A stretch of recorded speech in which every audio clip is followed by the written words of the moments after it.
వెంటొస్తానన్నావు, వెళ్ళొస్తానన్నావు, జంటై ఒకరి పంటై వెళ్ళావు. కరుణిస్తానన్నావు, వరమిస్తానన్నావు, కరువై మెడకూరివై పోయావు.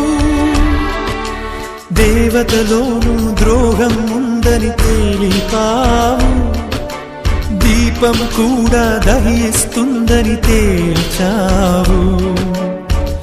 ఎవరిని నమ్మాలి నన్ను తప్ప, ఎవరిని నిందించాలి నిన్ను తప్ప. నువ్వంటే ప్రాణమని, నీతోనే లోకమని, నీ తోడే లేకుంటే బ్రతికేది ఎందుకని ఎవరికి చెప్పుకోను నా